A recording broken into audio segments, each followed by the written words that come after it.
പൂവിളി പൂവിളി പൊന്നോണമായി നീ വരൂ പൊന്നോണത്തുമ്പി. ഈ പൂവിളിയിൽ മോഹം പൊന്നിൻ മുത്തായി മാറും പൂവയലേ, നീ വരൂ ഭാഗം വാങ്ങാൻ.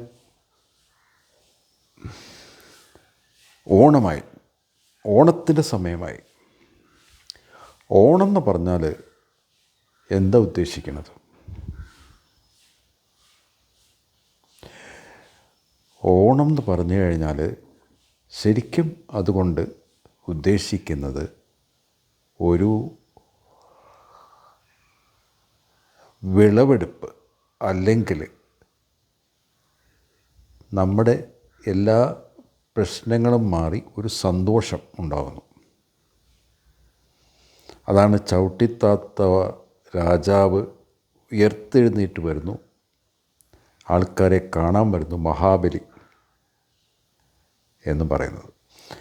അപ്പം ആൾക്കാർക്കെല്ലാം ഒരു സന്തോഷം, നമ്മുടെ ആ ഒരു എന്താ പറയുക, ഒരു ലോ ടൈമിൽ നിന്ന് ഒരു നല്ല ടൈമിലേക്ക് വരുന്ന ഒരു ടൈം, അതാണ് ഓണം എന്ന് പറയുന്നത്. എല്ലാ സാധനങ്ങളും അവൈലബിളാണ്, നിങ്ങൾക്ക് ഹാപ്പി ആയിട്ട്. അതിനാണ് ഈ ഓണസദ്യ എന്ന് പറയുന്നത്. പല കൂട്ടങ്ങൾ എന്ന് പറഞ്ഞാൽ നമ്മൾ ഡെയിലി ആഹാരം കഴിക്കുമ്പോൾ ചിലപ്പോൾ ഒരു കറിയൊക്കെ കാണുള്ളൂ. അതേസമയത്ത് ഓണത്തിന് ഇഷ്ടം പോലെ കറികൾ, എല്ലാ കറികളും, ഒരു 10-20 കറി ഉണ്ടെങ്കിൽ അത്രയും കറികളൊക്കെ വെച്ചിട്ട് ഇലയിൽ വളരെ ലാവിഷായിട്ടുള്ളൊരു ഭക്ഷണം, അതിനാണ് ഓണസദ്യ എന്ന് പറയുന്നത്. പിന്നെ ഒരുപാട് കളികൾ, ഒരുപാട് കാര്യങ്ങൾ, അങ്ങോട്ടും ഇങ്ങോട്ടും പല സന്തോഷങ്ങളായിട്ടുള്ള പല കാര്യങ്ങളും ചെയ്യുന്നത് എന്തിനാ?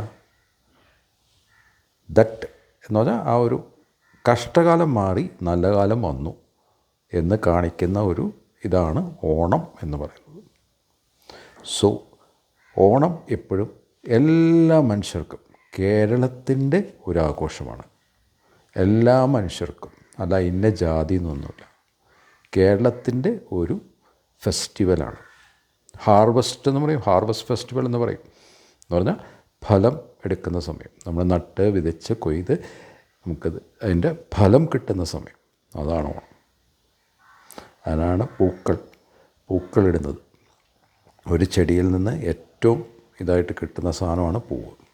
ആ പൂവ് നമ്മൾ ഇട്ടിട്ടാണ് പൂക്കളം ഉണ്ടാക്കുന്നത്. സോ ആക്ച്വലി എല്ലാത്തിൻ്റെയും ഒരു ഫലം ആണ് ആ സമയത്ത് നടക്കുന്നത്. രാജാവ് മഹാബലി വന്ന് എല്ലാവർക്കും ഒരു സന്തോഷം ഉണ്ടാകുന്നൊരു സമയം, അതിനാണ് ഓണം എന്ന് പറയുന്നത്. കേരളത്തിൻ്റെ മാത്രമുള്ള ഒരു ആഘോഷമാണ് Onam. The God's own country Kerala. Onam, happy Onam.